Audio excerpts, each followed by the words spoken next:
Hello, welcome to ATILC series today again. So we will be talking about a new topic, interesting topic, a topic that I'm very sure some of us are already seeing the impact, maybe on our bank app or maybe on an advert on the TV. And what is this topic? Securing funding in the context of recapitalization. That is what we are discussing today. And I have a special guest with us. Our special guest, of course, is vast in the finance sector. And of course, this guy, I don't want to start blowing his horns, but man, he's everything in the finance related sector. But before we go about him, his name is Mr. Alex Edinapo, and he's an AAT, and also MCIB member. Is like I said, he has been tutoring SFM, that's strategic financial management, for many years right now. He's also tutoring performance management also for many years, both for the ACCA and the ICANN professional exams. So thank you, Mr. Alex. Welcome to our podcast today. Thank you very much for having me here. It's a Yeah. great pleasure. Okay, thank you very much. So, Mr. Alex, you see, this topic is a very interesting topic, and we decided to talk about it because a lot of people today are seeing issue of shares going on. They are seeing many banks going about, recapitalization because CBN has asked them to do so. And we felt this is also a very interesting topic because both practically you can discuss it, and both, in respect to examination perspective, you could also discuss it for us. And we want our viewers out there who are both, professional members and potential professional members, let me use that word, which are the students, we want them to get this insight, we want them to get it from the first hand person, which is, someone like you, Mr. Alex. So let's jump right into it. We are talking about recapitalization. Can you quickly just, give us an insight of what recapitalization entails? Okay, thank you very much. When we talk about recapitalization, it's simply a method of stabilizing the capital structure of every business. Every business is being financed with funds, and these funds can either come from equity or come from debt. So when we talk about recapitalization, we're talking about a way of stabilizing the capital structure of every business. That is a way to boost the capital base of every entity. So if you want to boost such capital base, are you going to go through equity or you go through debt? So a way of stabilizing the gearing is what this recapitalization is talking about. And when recapitalization occurs, the major thing is funding. How can a business get fund to boost up the capital base of the business? Thank you very much. Okay, so now that you have talked about it, you have actually even introduced another concept, which is capital structure. But today, I think we won't be delving into the word capital structure. We will just be focused on, the impact of recapitalization in respect to what we see now happening currently, which I believe is tilting towards the equity side because you have mentioned equity and you have mentioned debt. So I think let's streamline so that Okay. our viewers can actually appreciate the context to which we are, going into. Now, of course, we have different ways of sourcing funds. You've mentioned two already, but I want you to elaborate. What are the ways in which an entity can source fund in this process of recapitalization? Okay. Thank you once more. When we talk about funding or sourcing of funds, there are so many ways avenue through which every company can source for fund. One thing is it depends on the funding that is actually required. When we talk about sources of finance, you can source of finance from a short-term perspective and from a long-term perspective. So in the short-term perspective, they are majorly sourcing for finance for working capital purposes. So some of the instruments every company can use in such scenario. We talk about the use of short-term loans from banks. We talk about the use of trade credit. We talk about the use of debt factoring. We talk about the use of bank overdraft. Those are short-term loans or short-term sources of finance that the business could use to finance working capital. But when we talk about bringing it down to recapitalization, we're talking about the long-term aspects of sources of finance. So when we talk about those aspects, we talk about the use of equity. Equity is one way a company can do what can source for finance to recapitalize. We talk about the use of debt financing. We talk about the use of preference shares financing. We talk about the use of long-term loan from other financial institutions. So those are ways that a company can finance long-term. They can even go to issuing of what using lease financing and even mortgage to get assets. Okay. Yes, those are some of the sources which an entity can get short-term and long-term sources of finance. So we've talked about the way you can source for finance, but what are the major factors one should consider when sourcing this finance? Very good. That is a very important aspect because if you don't know factors to be considered, it will make you to source for finance in the wrong way. So there are some factors that you must consider as an entity before sourcing for finance. And one of them is actually the purpose of the finance. If you don't know the purpose of the finance, why sourcing for the In the finance? first place. So the first thing is the purpose. What is the usage of this fund? Yeah, you are sourcing for 2 million naira to do what? There must be a purpose why you are sourcing for such finance. So the purpose is very, very important to be considered. Another factor you should consider when sourcing for finance is the cost implication of raising that finance. So when some companies want to finance through equity, there are costs incurred. There are costs of equity. If you are going through debt, there are costs of debt. So the cost element is very, very important to be considered when also sourcing for finance to choose the finance instrument that you want to use to raise finance. You also talk about the returns you are going to make from the usage of such fund. Take for example, I'm sourcing for finance at a cost of 20% to invest in a project that will yield me 16%. That would happen. You understand? So first you consider the returns and the cost of sourcing for such what finance. You must be able to match the two of them together so that your cost don't outweigh your benefit. So after determining and checking for the purpose, you check for the cost of raising such what finance. Then you check for what is actually being financed to know if you're short term or long term. You can't be looking for a project that will take you want to finance a project that will take 3, 4, 10 years and you want to go through short-term source of finance. So that's a wrong source of what? Finance. So those are some of the factors. Okay. You just remind me of a program I watched online just some days ago where the owner of Coscharis was talking about he is dealing with IFA and Uber and was making reference to the fact that he said these people most of the time they always have this fund mismatch where they will use short-term funds to finance long-term projects, and then to get the money to pay back at the time that is due, it becomes a challenge. So that reflects on what we are discussing right now. So it means one has to take it into consideration. You don't just wake up today and say I want to take a loan. Those factors needs to be considered when you want to raise finance, and it helps you to know the type of finance you should also go into. Now we've talked about the factors. Now let's go down into the equity aspect. Now, what is equity?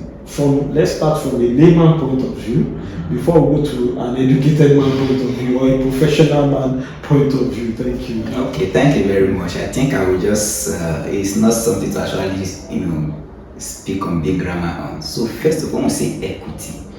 Equity is a source of finance that is always there in the capital structure of every business. When a company is registered, the company have what is called authorized share capital. Now, this authorized share capital is a share capital that is given to the company by CAC, where the company can issue shares to the general public in order to raise capital, in order to raise finance. So equity is simply the issuing of shares in order to raise what? Finance. So when you look at equity, equity boils down to only what is called ordinary share capital. Ordinary share capital. And this share capital, they are always issued at a price. There is always a price to what? To a share. So if a business wants to raise finance, the shares, one thing you should know is anything that has no value cannot be traded.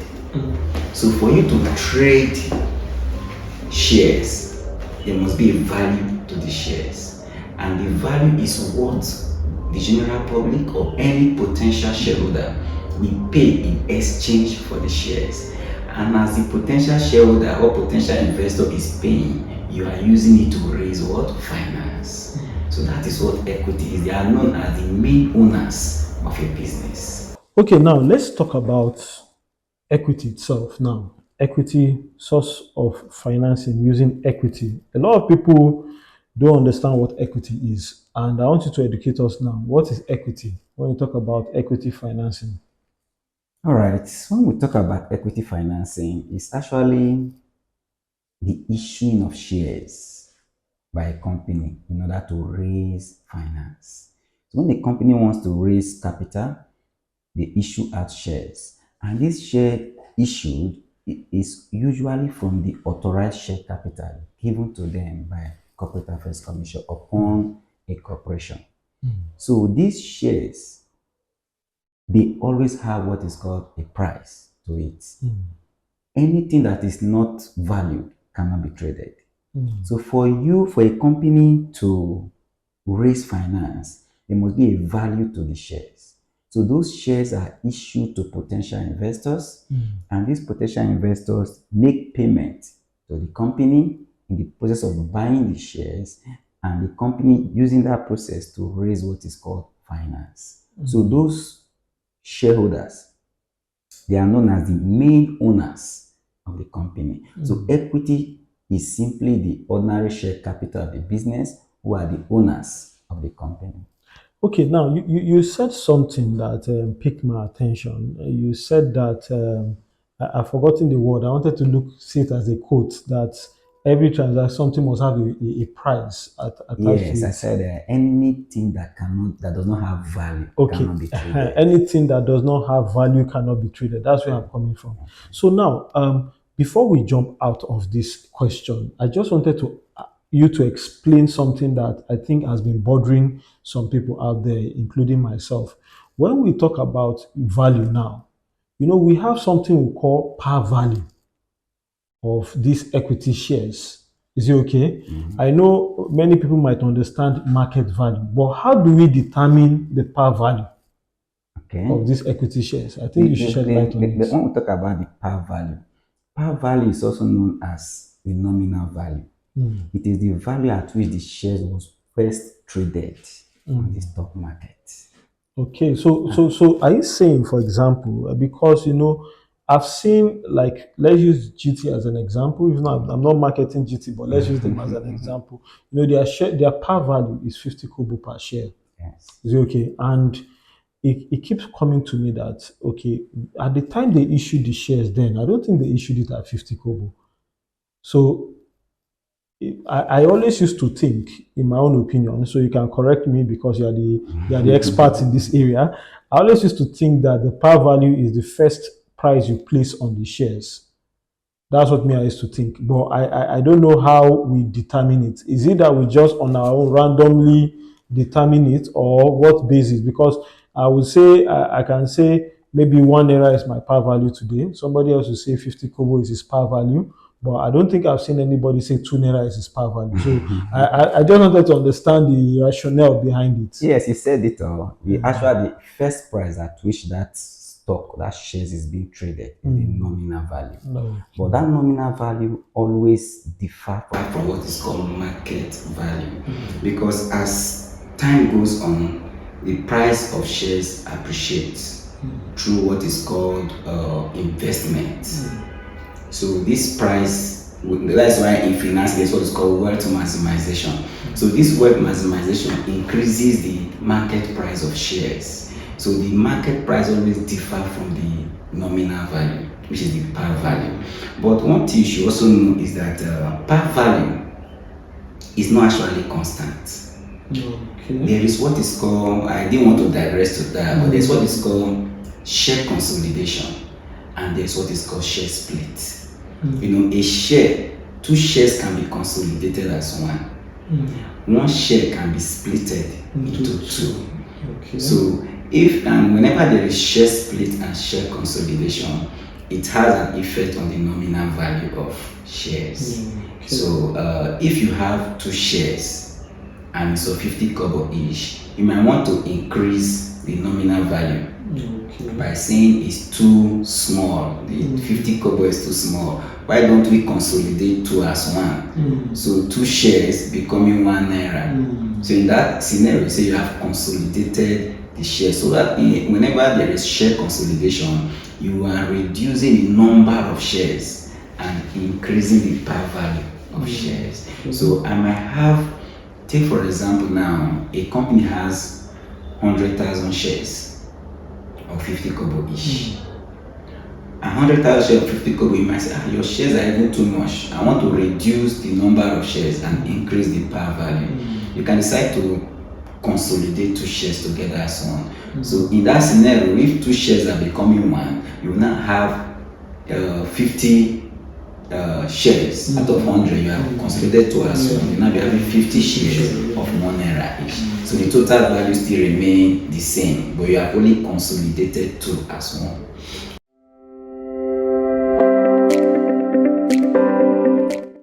Hello, welcome to ATILC Business School, a professional training institution that provides both ICANN and ACCA tuitions to students taking the professional exams. At ATILC, we have conducive learning environments, qualified tutors that can help you pass your exams. We have tutors with years of training experience, and our tutors can guarantee you a pass in subject matter areas. Why not join us today and let's be part of your success story? ATLC, your mentor for life.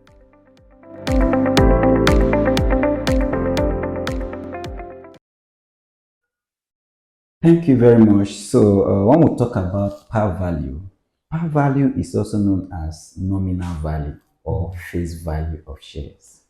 Now, it is the value that is being placed on these shares for the very first time that the company was what? Incorporated. So these shares, the par value means the minimum, the lowest price at which such shares can be what? Traded.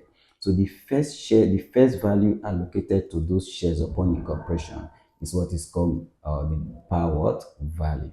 Thank you very much. Okay, now we've talked about the par value. Now let's go back to the context. When we are talking about equity, of course, we have different ways of raising equity. So can you help us expatiate on these different ways that equity can be raised? Yes, in equity financing, we have different ways a company can raise finance through equity. One of them is the using what is called the public issue of shares. Like I said earlier, equity is simply issuing shares to raise what? Finance. So we have what is called the public issue of shares.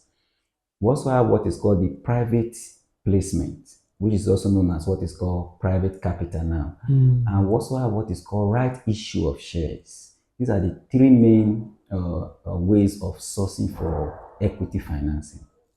Okay, now we've talked about these three major ways. Can you further elaborate on the three of them so that we can understand this much better? Okay, yes, I think I can do that. So when we talk about the first one I mentioned was public issue of shares.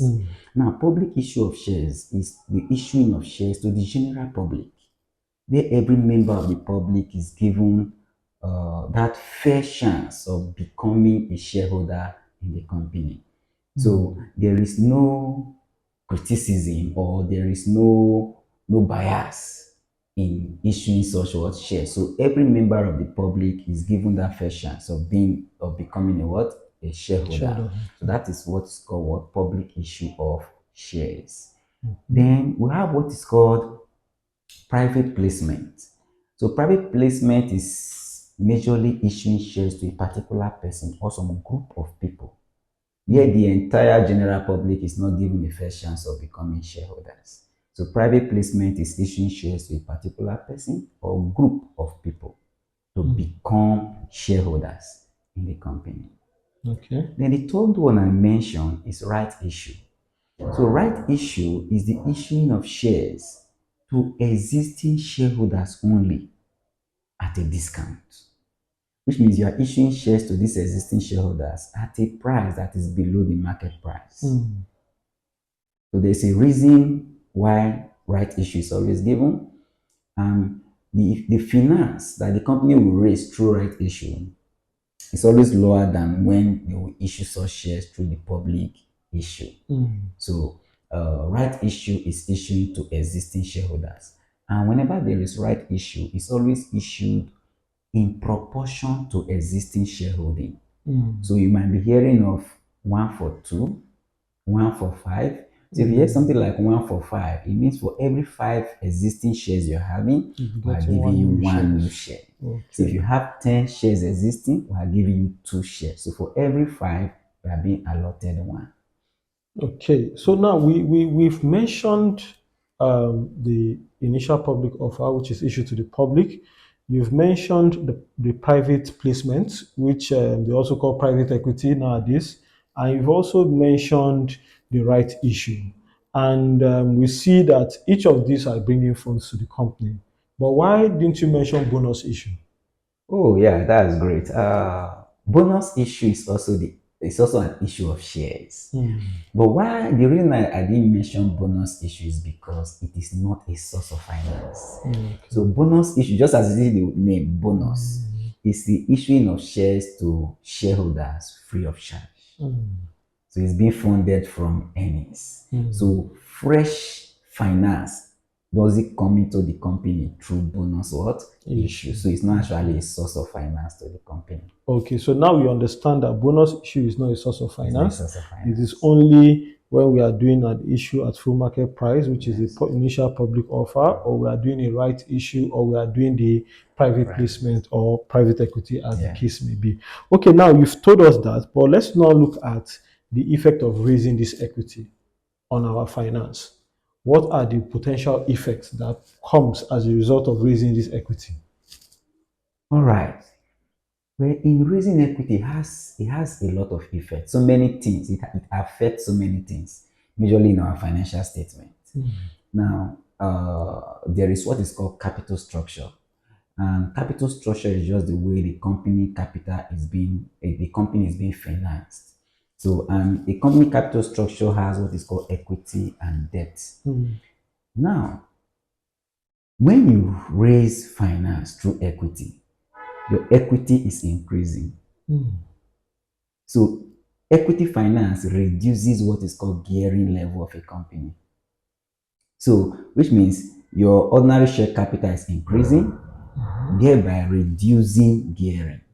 It also have another effect. When number of shares increases through issuing of new shares, it affects what is called control. Just imagine fresh equity we are giving and one person bought all the number of shares. It will change the control of the company. Yeah.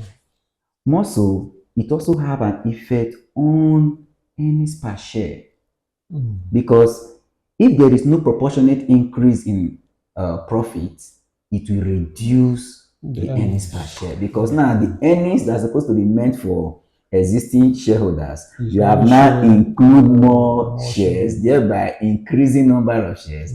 And now the profit is not to be shared by more than the number of shares that were existing. So it will lead to a drop In the in the earnings. earnings per share. Okay. And if it is lead to a drop in the earnings per share, automatically it will lead to a drop in the what? Dividend per share.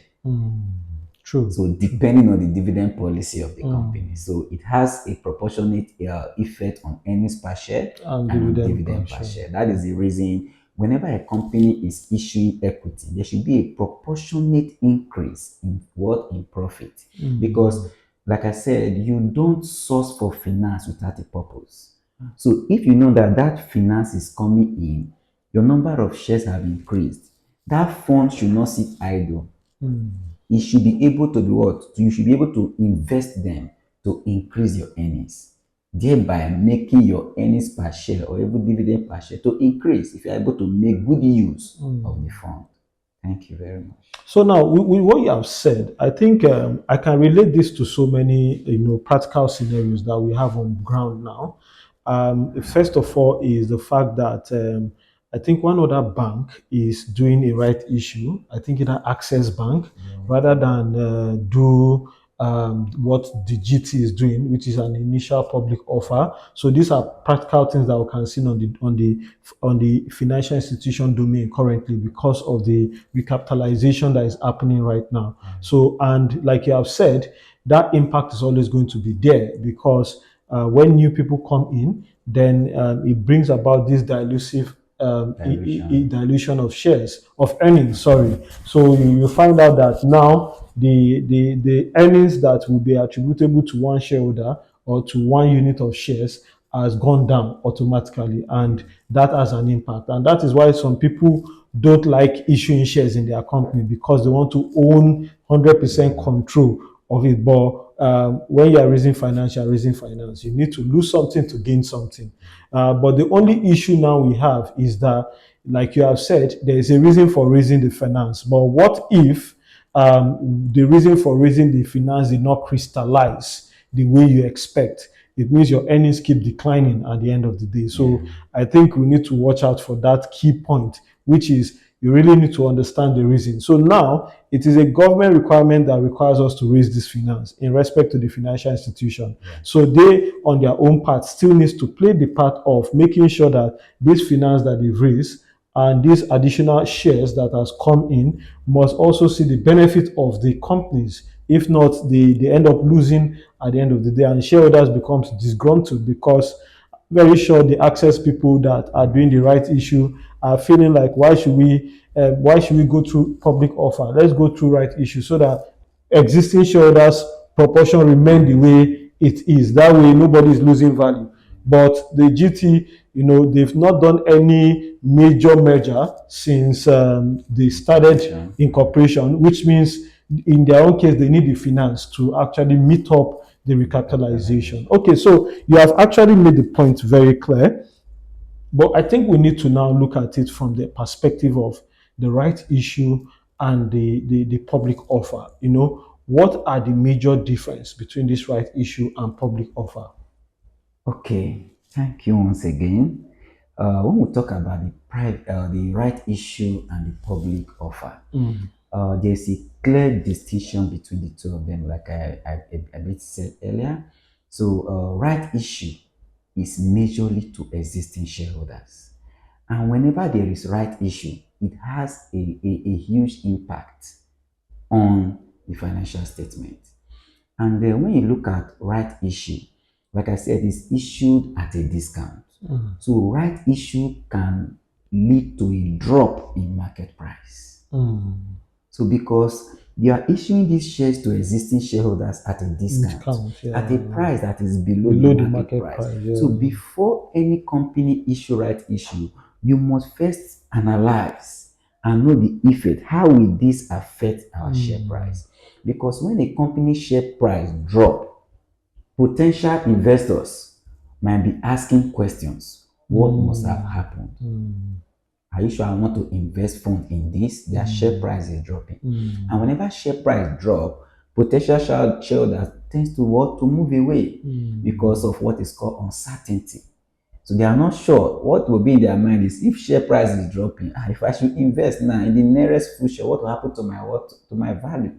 So right issue lead to a drop in share price. So that share price can only come up again when the fund raised from the right issue is put into profitable projects that will now bring in more value to increase the share price again. But when there is a public offer at the market price, it does not have a drop effect on the market price because you are issuing at the market price, not at a discount. As a matter of fact, so there are two scenarios playing in my head right now. For I don't know if it is Access, I can't remember the bank, but for the bank that is doing the right issue, right? I'm playing this scenario because Access has been doing so well in the past couple of years after their merger with Diamond Bank. So I believe they've been doing so well, which means that let's assume that if I'm going to be doing shares trading right now, I might want to go into Access because I know Access will still do well. Their share price will drop now for me to be able to buy at a low price, but I believe with the prospect of their their precedence, their trend, they would do well in the nearest future, which means their price will definitely be going up. I might be looking at it from that aspect. Then, from the aspect of the GT, let me use an example. I was on their website, and their share price was reading 36 naira on their website, but they are currently selling their shares just like you said at 44.5 naira, point 5 kobo, which was 4 naira 5 kobo, 50 kobo, which tells me that they are actually benefiting as a result of what you have just said. So it makes perfect sense why both parties might be going for these both strategies that they are aligning with. So yeah, I believe we are appreciating this knowledge now that are actually impacting on us. Now let's now come let's now try to round up on this discussion that we are having today. So in your own take, what will you say is the best strategy for one to adopt when it comes to the private placement, the right issue, the issue at full market price or the public offer? What do you think would be the strategy one should consider for each of these three types of sourcing of equity? Thank you. Now, in this three equity financing, what you should actually consider differs from one organization to the other.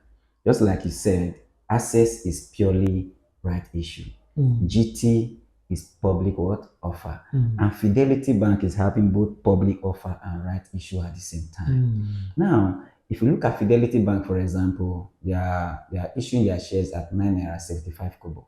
Wow. But existing shareholder, which is right issue, is 9 naira 25 kobo, 50 kobo discount for each share. Mm, Now, what are the factors you should actually consider before knowing the method to use?